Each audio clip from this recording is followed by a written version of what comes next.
Taisez-vous, mon con. Il va parler. Taisez-vous. Mes amis, le 19 mai sonne le jour de notre libération.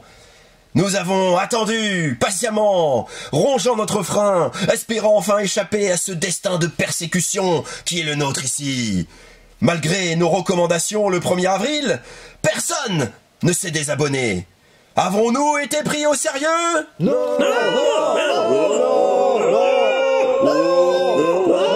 Pour autant, nous pouvons espérer des jours meilleurs. Nous pouvons espérer nous retrouver tous sur une table de jeu, chouchoutés, protégés, slivés, pimpés, parce que c'est ce que nous méritons et que c'est notre projet. Et je vous demande... King, Oui, ma chérie? t'as fini tes bêtises, oui. Mais ma puce, je parle avec les copains. Mais je veux bien que tu parles avec tes copains. Mais le couvert ne va pas se mettre tout seul, lui. Bon ben, je vous laisse, hein, parce que je dois y aller. Voilà, ma chérie, j'arrive. Faut que t'arrêtes de t'exciter, tu sais. Et puis tes discours, c'est vraiment de la langue de bois.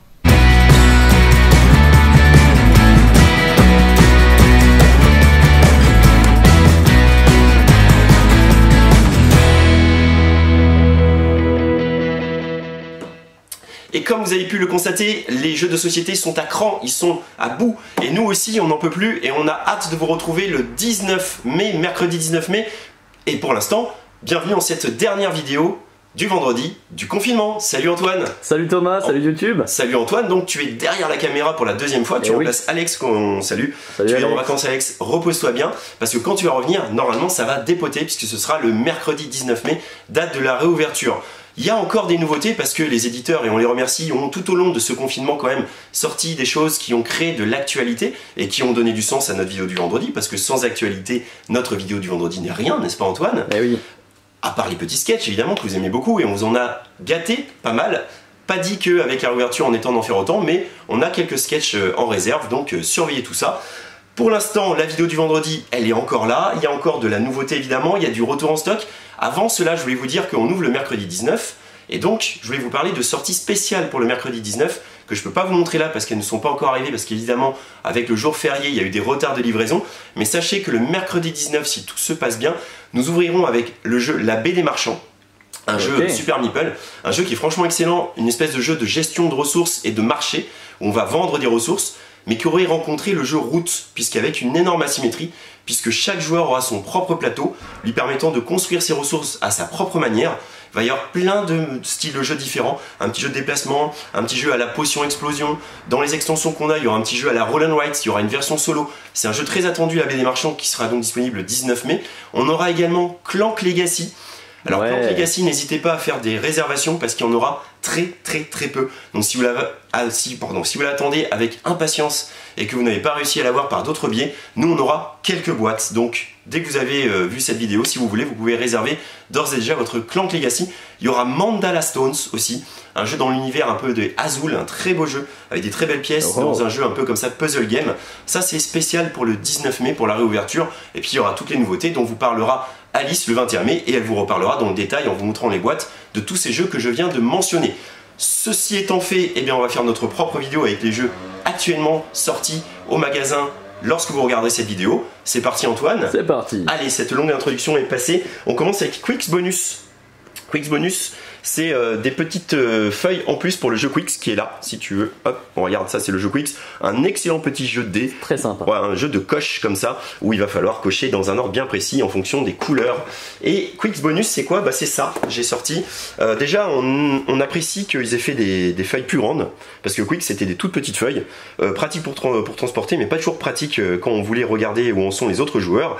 Voici donc Quicks Bonus, et là, clairement, on a un petit côté très futé. Voilà, avec un petit côté combo où quand on va cocher une case comme ça, on va cocher la case du bonus qui est là, qui nous donnera le droit de recocher une case qui sera dans la couleur du bonus qu'on aura coché. Et ces cases-là qui nous déclenchent les bonus sont là. Donc on a ce petit côté combo à la très futée qui va être très sympa. Et on a aussi un petit côté combo plus, donc à la hyper futée ou encore plus futée, avec ces petits symboles-là. Quand on cochera, ça nous donnera droit à un petit bonus indiqué ici. Voilà. Histoire de renouveler vos parties de Quicks Bonus, Quicks Bonus va faire l'affaire. Des retours en stock, on commence avec 2 retours en stock très attendus de la part de Cocktail Game. Sushigo évidemment, Sushigo, ce petit jeu de draft dans l'univers des sushis. Une espèce de Seven Wonders de familial. On va apprendre à drafter, c'est-à-dire à prendre des cartes, en choisir une et donner le reste à ses voisins. Et ces cartes sont différents types de sushis qui vont nous permettre de marquer des points par famille, sachant qu'ils marquent tous des points de manière différente. Sushigo est de retour en stock après plus de 3 mois d'absence. J'ai une petite extension de voix, j'espère que ce ne sera pas trop pénible pour vous cette voix grave et éraillée. Anabi aussi de retour en stock, on ne présente plus jeu coopératif basé sur les feux d'artifice. En fait ce sont des suites de couleurs qu'on va devoir mettre sur la table, sachant que la particularité du jeu Anabi c'est qu'on tient ces cartes à l'envers, c'est-à-dire qu'on les montre aux autres et on ne voit que le dos des cartes, et c'est les autres qui vont donner des indications sur ce qu'on est en capacité de jouer. Évidemment Cocktail Game n'arrive pas tout seul, ils sortent leur nouveau Twinit. Voilà, ça c'est la nouveauté avec les retours en stock dont je vous ai parlé. Twinit Japon. Alors Twinit, pour ceux qui ne connaissent pas, c'est ce jeu là. Voilà. J'adore Twinit. Oui, excellent. Et c'est un jeu de Tom Werchex et Rémi Saunier. Et c'était mis en image par Tom Werchex, celui qui est derrière Jungle Speed, entre autres. Et c'était un jeu de rapidité, c'est toujours un jeu de rapidité où il va falloir associer des symboles, évidemment, et tous ressembler un petit peu à la Jungle Speed, évidemment. Pour ce Twinit Japon, c'est Nayad, qu'adore Alice, qui a derrière les cartes que vous voyez là. Alors si tu veux te rapprocher, parce que c'est plus intéressant de filmer les cartes que moi. Hop, voilà les cartes du Japon. Donc c'est la thématique qui est très bien rendue. Tu te reconnais peut-être des choses. Ici le mont Fuji. Voilà, ici Anabi, véritablement. Dans le carnet d'inspiration, on a quelques inspirations qui ont été faites. Voilà, vous allez retrouver des choses de l'univers de Miyazaki. Voilà, la vague de Hokusai. Enfin voilà, c'est très très chouette. Si on aime l'univers japonais, on va avoir plein de trucs de culture. Tout n'y est pas. Le jeu du shogi, évidemment, dont vous parlez dans une vidéo. Évidemment, il y a le jeu du Go aussi, je crois, quelque part. Voilà, le jeu du Go. Voilà, bref. C'est le même principe, c'est des cartes qui sont en double ou en triple exemplaire. On va les retourner sur la table et après il faut taper quand on a trouvé 2 symboles complètement identiques, avec plusieurs modes de jeu, des modes en équipe, des modes solo, des modes en coopération, voilà. C'est très sympa Twinit, et Twinit Japon, pour les amoureux du Japon, c'est l'idéal. On continue, hop, je suis un peu perdu dans mon propre magasin. Mais on va par là. Par Gigamix, sur la petite tour Gigamix, ici, il y avait quelque chose. Antoine, mais dis donc. Un retour en stock. Ouais. Stupide Vautour, qui lui était en rupture depuis un long moment. Donc Stupide Vautour, c'est un jeu de Alex Randolph, et ça se joue de 2 à 5 joueurs pour des parties de 20 minutes à partir de 8 ans. C'est un jeu tout bête, il y a des cartes qui sont mises en enchère en fait, et vous avez des cartes en main. Voilà, tout le monde a le même set de cartes, on va les jouer face cachée, les révéler, et la petite astuce du jeu c'est que les cartes identiques s'annulent. Voilà, c'était un des premiers jeux qui faisait ce système-là. Simple et efficace. Exactement, il va falloir se rappeler des cartes qui ont été jouées par les autres pour pouvoir être sûr de ne pas être annulé par la carte d'un adversaire. Et forcément, il y aura des cartes très fortes qu'on a envie d'avoir, mais des fois, il y aura des cartes très faibles qu'on n'a pas envie d'avoir. Voilà. Donc, suivez vos tours, c'est très malin. Et c'est à nouveau dispo au magasin après une très très longue rupture. Maintenant, j'enchaîne avec une vraie nouveauté. Un gros jeu expert, même si le thème vous fera penser au Pixar vice versa. C'est Cerebria, le monde intérieur. C'est un jeu qui va jouer sur les émotions. Donc je retourne la boîte pour que tu vois mieux. Donc Cerebria, le monde intérieur. Eh oui. C'est dans l'autre sens évidemment. Voilà, donc c'est un jeu expert, un jeu de contrôle de zone et de majorité. Un jeu qui peut se jouer par équipe. Quand on joue à 4, en tout cas on joue en 2 contre 2. Okay. Voilà, c'est un jeu où vous allez incarner soit le bonheur, soit la tristesse, pour pouvoir prendre possession des 5 zones de Cerebria, en posant des cartes de bonheur ou de tristesse qui vont, selon la puissance de ces cartes, parce que c'est comme un jeu expert, vous rapporter des points de victoire et des majorités. C'est un jeu aussi à objectif, puisqu'il va y avoir des cartes objectifs qui vont être mises le long du plateau, qui représentent différents objectifs communs, une espèce de course aux joueurs, aux premières équipes à obtenir ces objectifs. C'est un jeu de contrôle de zone, puisque on va pouvoir jouer sur les différentes zones. On voit pas bien là, mais en fait les zones, il y en a 5. Il y a 3 cartes dans chaque zone, et il y a toujours une zone qui est à la frontière des 2 zones, celle où on va pouvoir se déplacer avec ses petits pions pour aller influencer ces fameuses zones. Mais il n'y a qu'un seul emplacement pour aller influencer cette fameuse zone qui est à la jonction des 2 zones. Voilà, grosso modo ce que c'est. Évidemment, on va pas rentrer en détail. Il y a un système de majorité avec ce système-là. parce que vous allez pouvoir dépenser des points de victoire pour gagner des blocs plus ou moins grands. Et tu vois ici, c'est la tristesse qui joue en bleu et c'est la joie, le bonheur qui joue en rouge. Donc là, après, on regardera plusieurs phénomènes en fonction de la taille, en fonction de qui a chapeauté la tour de la Cérébria. Voilà, donc on a un jeu, le bonheur va essayer de faire gagner ses propres cartes et la tristesse va essayer de le contrer. Ça, c'était pour le jeu de base, mais évidemment, c'est un jeu Kickstarter qui était déjà arrivé avec une extension qui vous est disponible. Et cette fois-ci, alors est-ce que c'est dans l'autre sens? Bah non, cette fois-ci c'est bien. Parfait. Deux intérêts de cette extension, c'est jouer maintenant la raison ou l'intuition au lieu du bonheur et la tristesse avec des nouvelles cartes un peu plus experts encore à manipuler. Et évidemment, le jeu était avec des jolies petites figurines en plastique plutôt que les figurines en carton sur lesquelles vous allez vous déplacer avec sur le plateau de Cérébria. Et grâce à cette extension, vous pouvez avoir les magnifiques figurines en plastique. Voilà, ça c'est pour Cérébria. C'est un jeu qui était un petit peu attendu. Voilà, donc maintenant il est disponible à la boutique en pas grosse édition. Donc ça c'était un trafin qui nous permettait de le recevoir. Et évidemment, on en a profité pour leur recommander des plateaux Terraforming Mars, puisque le jeu Terraforming Mars n'est toujours pas disponible, mais ils avaient déjà des plateaux Terraforming Mars en stock. Donc si vous êtes à la recherche de ce fameux plateau qui va rendre vos parties beaucoup plus agréables, puisque vous ne donnerez pas un coup de poing dans la table qui fera valser tous les cubes, alors n'hésitez pas, des plateaux, on en a à nouveau. Voilà, on continue cette petite balade et on arrive sur le jeu Lost Explorers, un jeu des Ludonautes distribué par BlackRock. Un jeu de Cédric Chaboussi.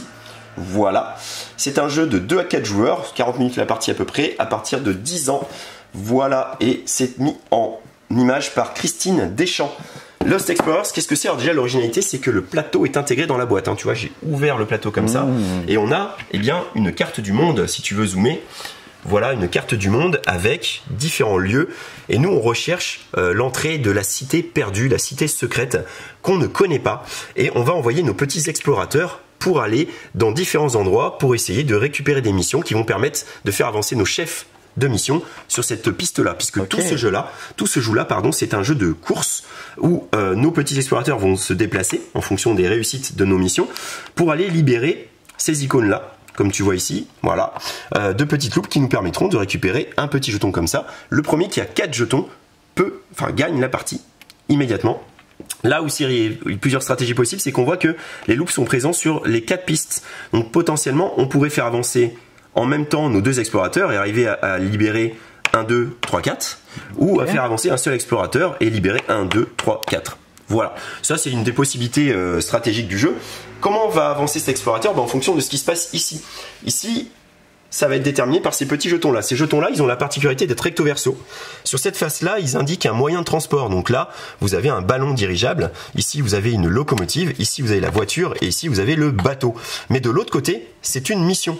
C'est-à-dire, il faut avoir posé un petit explorateur à l'emplacement indiqué là, un autre ici, et on a réalisé cette mission. Et vu que cette mission est rouge, on avance tout de suite sur la piste rouge. Et on va avancer d'autant de cases qu'il nous aura fallu d'explorateurs pour réaliser cette mission. Là, il m'en a fallu 2, j'avance de 2 cases, mon petit explorateur rouge. Je te disais aussi que la manière d'avancer en quinconce pour les 2 explorateurs était intéressante. Pourquoi?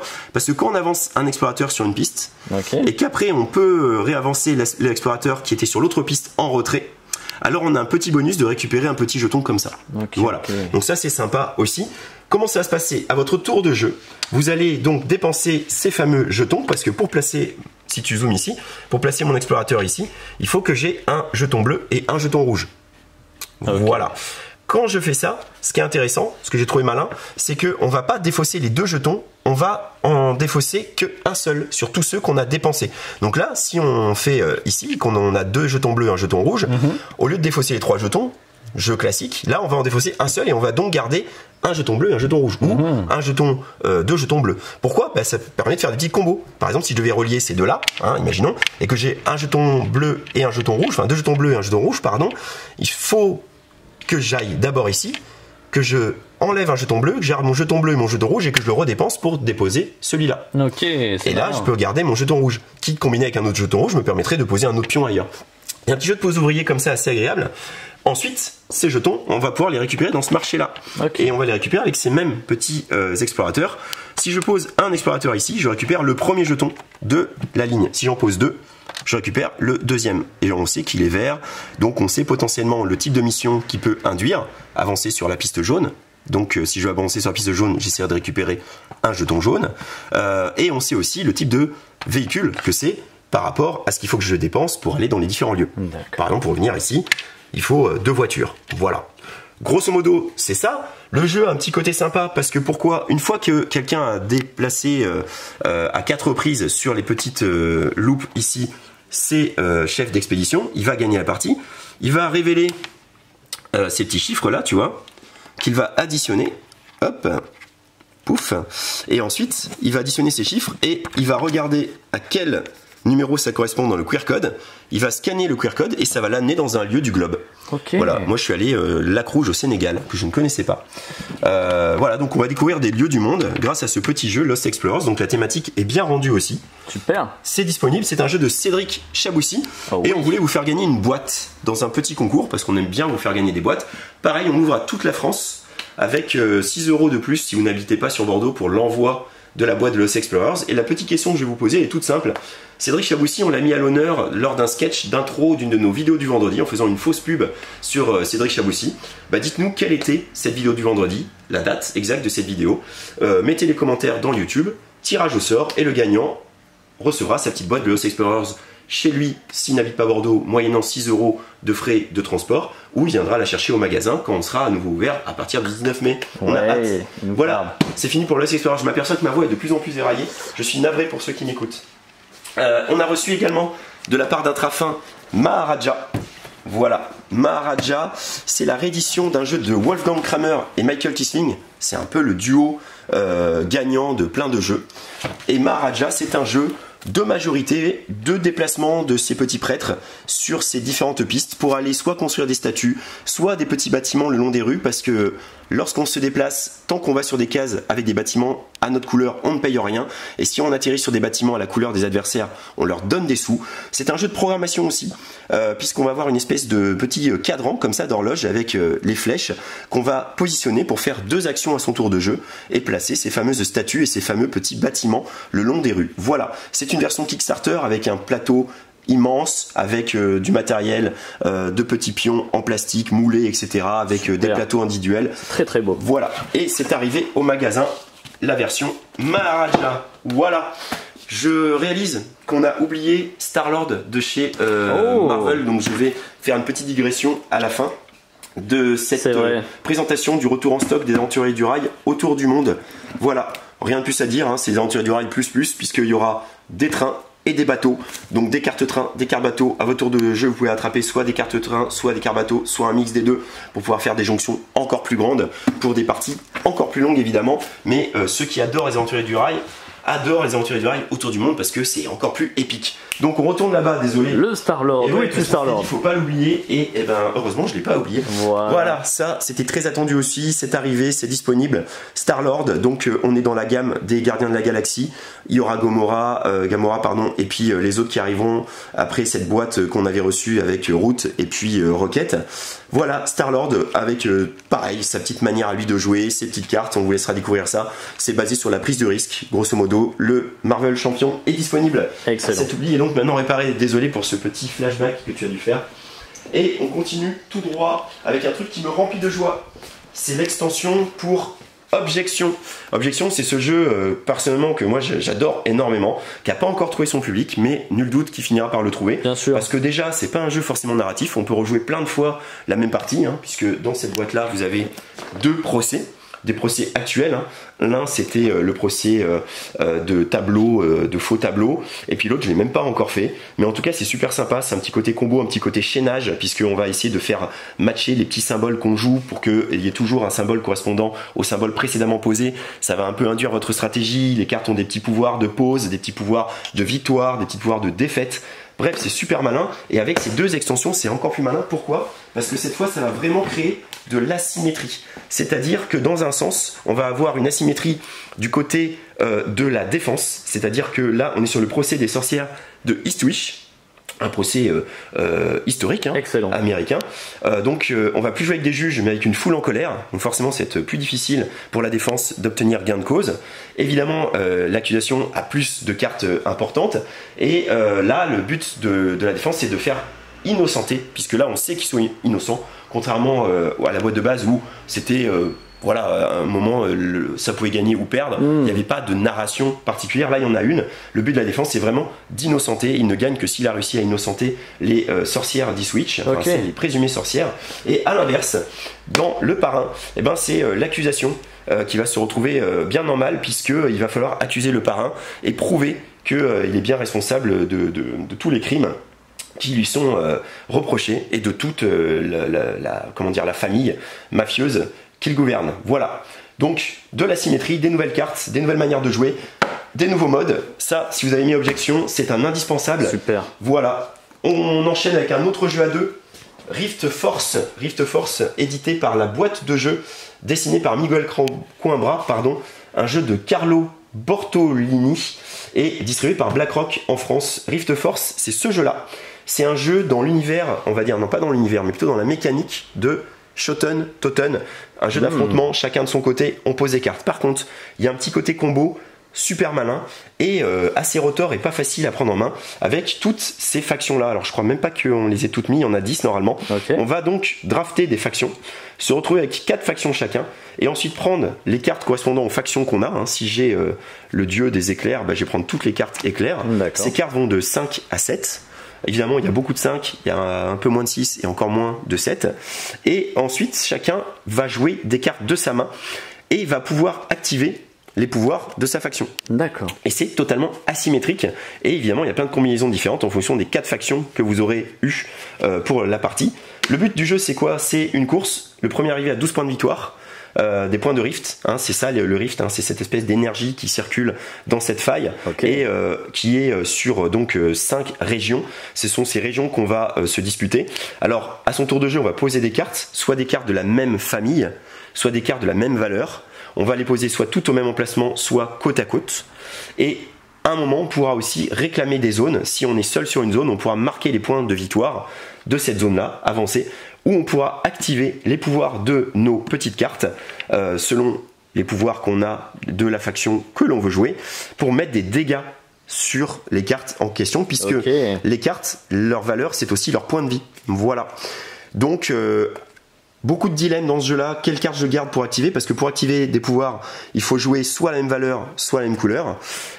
Donc, quelle carte je vais sacrifier? Quelle carte je vais poser? Comment je vais gérer ma main de cartes? On ne repioche que lorsque on fait des contrôles de zone. Donc attention à ne pas faire des contrôles de zone où on n'a rien à contrôler et rien à marquer. Essayez de faire des combos, contrôle de zone et piocher des cartes. Voilà, Rift Force, c'est un bon petit jeu à deux qui paye pas de mine comme ça et qui me permet de vous parler d'un métier que je ne connaissais pas, qui s'appelle, vois-tu, le consultant en sensibilité culturelle. Voilà. C'est très étonnant, et pourquoi pas après tout, puisque les jeux vont dans le monde entier. Donc attention à ne pas faire d'impair, je pense, quand on fait un jeu. Et donc connaître les sensibilités de tous les peuples auxquels on vend le jeu, afin de ne pas faire de gaffe. Ça me semble plutôt malin. Voilà. Donc on continue ce petit tour. Ma voix s'éraille de plus en plus. Tu vas survivre, tu peux le faire. J'espère que ça reste agréable à écouter malgré tout. Je pourrais faire Barry White. Ah, pas mal. Ouais.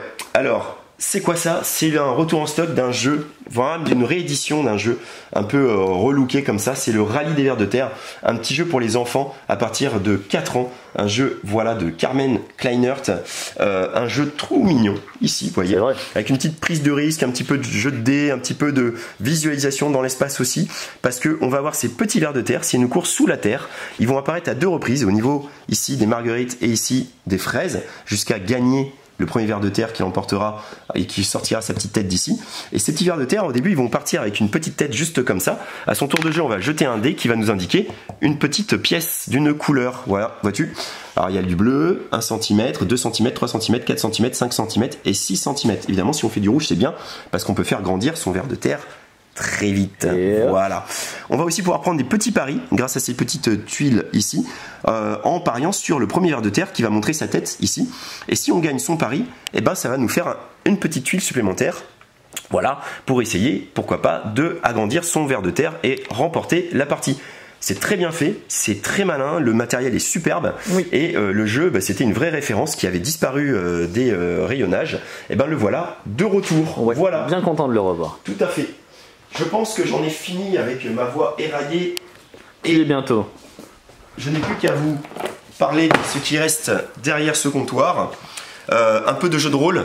Voilà, la légende des 5 anneaux. Je sais pas si tu peux en dire quelque chose Eh rapidement. bien, c'est un univers asiatique très japonisant. Donc là, ce sont 2 suppléments. Il y a la cour de pierre à gauche. C'est du contenu de règles supplémentaires, du contenu d'univers, de background supplémentaire. Et on va nous donner les règles pour pouvoir incarner les terribles shinobi. D'accord. Et nous avons l'étreinte de l'hiver, qui est, eh bien, tel que c'est indiqué, une aventure. Donc Très bien. une histoire, un scénario. Il y a pas mal de matériel dedans, des petits pions de personnages, de pouvoirs. Il n'est pas bien épais, mais il est très complet. Parfait. Bah, merci beaucoup Antoine. Et pour finir, ceci. La guerre des tranchées, un jeu qui fera plaisir à Jeff, n'en Eh doutons oui. pas. Lui qui aime cette période, un jeu de cartes, voilà. On peut pas vous en dire beaucoup plus que ça, si ce n'est que si vous êtes fan de ce jeu de cartes de combo un peu wargame mais en forme de cartes, un petit peu comme était le jeu sur Napoléon, parce qu'on va poser ces petites cartes là, on va activer les petits pouvoirs des cartes dans l'univers évidemment de la guerre des tranchées. Voilà. Ok. Ouh, cette vidéo est maintenant finie, je vais pouvoir aller prendre un bon bol de miel. Je vous remercie de nous avoir suivis jusqu'au bout si vous l'avez fait. On attend vos petits commentaires pour le concours de Lost Explorers. On vous remercie d'être si nombreux à nous soutenir, à vous abonner, à nous regarder, à venir nous voir au magasin dans cette période complexe. Mais voilà, c'est fini. Le 19 mai, on réouvre. On va vous montrer la boutique maintenant en vrai. Et 21 mai, vous trouverez Alice qui vous présentera la nouvelle vidéo du vendredi avec plein de nouveautés, dont celle que je vous ai parlé. N'hésitez pas à réserver tout ce que je vous ai dit, puisque les quantités seront limitées. Et voilà. Antoine, je te souhaite un bon montage de cette vidéo. Merci. Voilà, un bon jeudi de l'Ascension. Et pour vous, un bon week-end de l'Ascension si vous faites le pont. Si vous ne le faites pas, nous sommes ouverts aujourd'hui, vendredi et demain, samedi. D'ici là, amusez-vous bien, profitez de ce temps qui vous est donné pour jouer ou acheter des jeux. A bientôt chez Jeux des Cartes Bordeaux.